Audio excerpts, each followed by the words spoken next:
Hey guys, how's it going? Billy here today, and we're out of the truck. We're off, with the broken ribs, workers' comp thing. So, figured I would do some talking videos just about my opinions on things, stories, and whatnot. So, that's what we're gonna be doing till we're back up and running like we're supposed to be. So today's video is gonna be about drinking in your truck. So I've seen a lot of videos about this, and that's what I'm choosing to talk about today is drinking in your truck. And you should not do it. But let's get into it. Let's talk about it.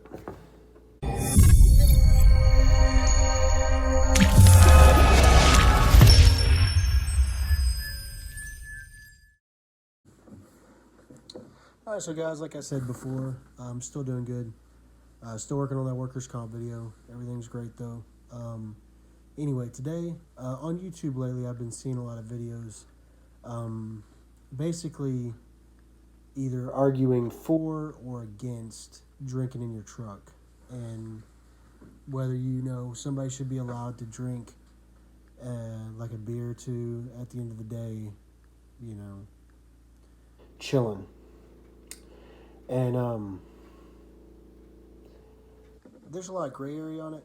What I will say, right, is for newer drivers, which is kind of what my channel is more focused towards, if you're seeing people out there that are telling you, hey, it's okay to drink in the cab of your truck, or hey, it's okay to have a couple beers after you get done working. You got 10 hours to sleep it off, whatever. Look, here's what I'm going to say on the subject, right?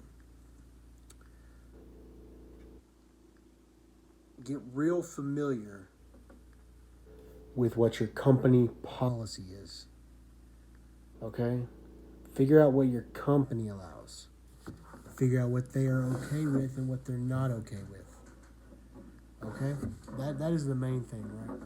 Because, I've seen people arguing fmcsa and all that stuff, and all that's well and good.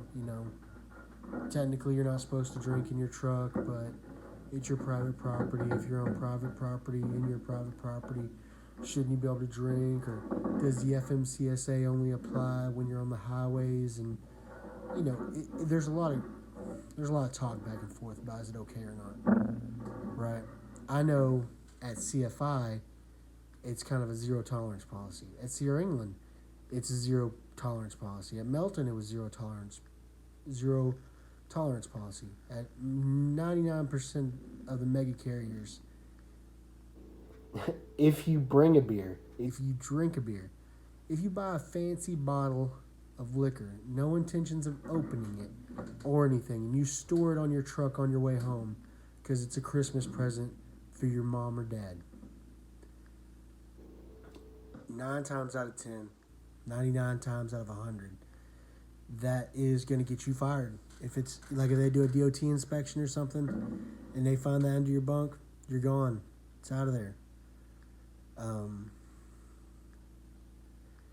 But yeah, like you're not, I mean, like I know, the main thing I can speak on is CFI, right? I've had people call my company and say I was drinking on the job before. And, that's a serious thing. So they sent somebody out to inspect me and my truck to make sure there was no alcohol or any evidence of alcohol on the truck, which is within their right. Being drivers for mega carriers, being mega company drivers, you don't have a lot of the same freedoms that maybe your owner-operator or lease-operator friends have. And if you are an owner-operator or a lease-operator and it's different, hey, make that video talking about that, or leave it down in the description below and let us know. Either way, that's fine. And like I said, any information anybody's got on this, put it down in the description. Or put it down in the comments. If I like it, I'll pin it there. I may copy and paste the whole thing myself. You're not allowed to drink in your truck, right? And I'm not, I've seen the videos too of people saying, oh, it's not that big a deal. Everybody does it. Everybody has a couple drinks in the truck. Everybody does that. No, not everybody does. You know, the closest thing I've heard CFI say to you can drink is in orientation. They still didn't say you could, but they said in orientation if you're on a 34-hour reset and you go get a hotel room and you want to drink in your hotel room, sleep it off that night, and then when you're sobered up, head back to the truck, you can do that. They don't want you to, but you know. Another thing, if your truck's assigned to load, it doesn't matter if you go home, you can't drink. Drinking is very serious, guys. That's why I can't go back to work yet. I'm on workers' comp right now, and I could probably go back and drive right now, but my pain level is at a level to where I'm taking narcotic medication, and because I'm on that, I can't be on a motor vehicle. I can't operate a motor vehicle. That's just part of it. We're held to a higher standard.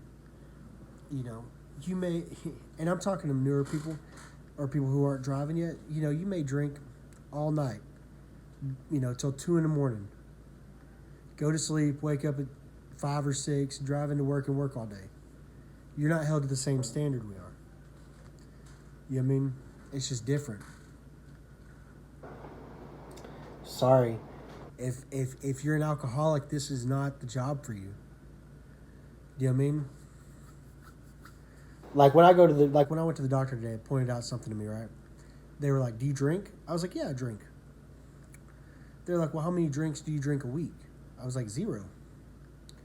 They're like, "So you don't drink?" I was like, "No, I drink." They're like, "Well, what do you mean?" I was like, "I'm a truck driver. I don't get to drink. I don't get to party like that." You know what I mean? I'm on a truck, you know, 300 days a year. You know, I'm not partying like that. So, you know, if I have a 4 or 5 day weekend and I'm at the house with family, yeah, I'm gonna drink. I'm gonna have some brewskis with my homies. I'm gonna knock some cold ones back with the boys. That's what's gonna happen. But not on a truck, man. It's not worth it. So that's what I'll say. You can sum all this into this, right? If you're an alcoholic, it's the same as like being a drug user, right? Clean yourself up before you come into the business. We don't need no sponges out here, man. We don't need no dudes that got to be drinking on their 10-hour breaks and stuff like that. Like, we don't need that. We don't. You know what I mean? Get help, you know? Get your life right. These are professional drivers out here, as much as you may or may not want to believe it. They are.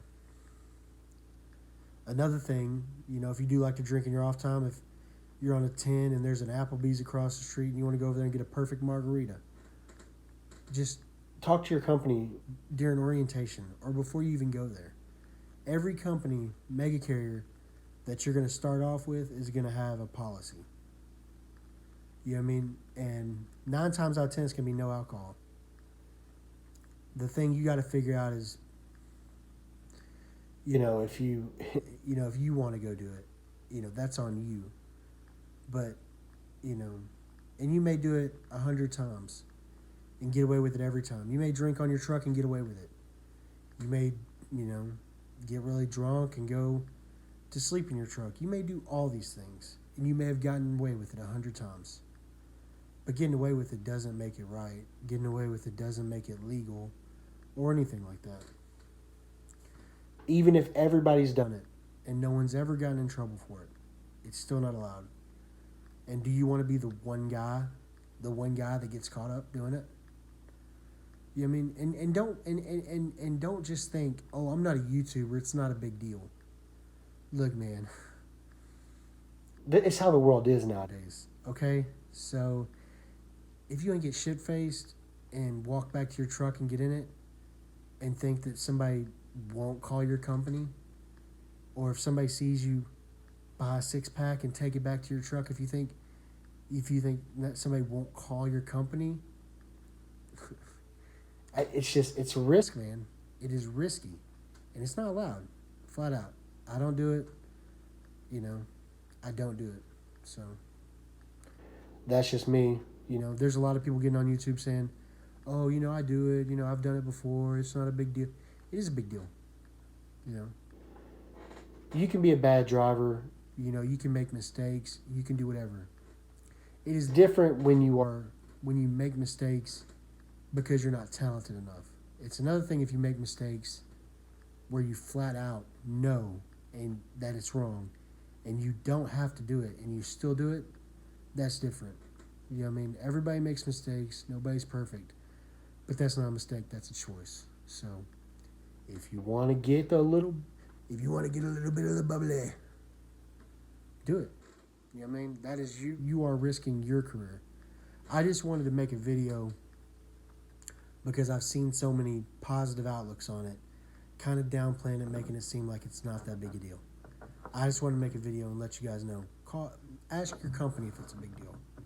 Because at the end of the day, Jim Beam and Jack Daniels are not signing your checks. Your company is. So ask them what they think about it. Or don't. And maybe you'll get away with it 100 times. I just pray for your sake. Nobody catches you slipping into your truck with that 20-pack. Or nobody catches you buying that bottle of liquor and they're in line behind you and they watch you go back to your truck. People take this shit serious. Okay? A lot of truck drivers look at you and they think, hey, that dude's going to be driving on the road with my family. Do I want him out there when he's hungover? You know what I mean? And so that's what you got to think like when you're like, oh man, they better not snitch on me. I'm not going to. But everybody's got families out here on these roads. And not everybody's going to want to see you out there making bad decisions. So drink at your own risk. I won't be. And if you're to make a carrier, I'm saying don't do it. If you're owner-operator and your truck is parked on private property and it's 100% yours and you know exactly what you're doing and you're 100% responsible, do what you can do. But if you're a company driver, that truck's not yours. If you're a lease driver, that truck's not yours. So they're gonna have a lot of pull over that. Anyway, guys, it's getting a little long. I'm gonna end it there. I appreciate you if you stayed through the whole thing and watched it. Just a little something different I'm trying while I'm out of work, where I'm still talking about trucking stuff and still giving opinions on things and whatnot. This video is not drama or directed at anybody. It is my personal opinion about a subject I've seen a lot of videos on. I welcome anybody to comment what their beliefs or what they think down in the comments down below. I'd love to have a discussion with you. If you have any facts that you think are pertinent to the conversation, post those down there. Appreciate it. Check out all the stuff I got in the description. Like I always say, it's some good stuff. And but anyway, guys, that's gonna about do it for this video. Appreciate y'all tuning in. I'll catch you on the next one. Peace. Hey guys, make sure you subscribe to the channel, like the video, and comment down below. I love getting your comments. I always respond to them. And I appreciate any interaction with the video. Thanks, guys. Talk to y'all next time.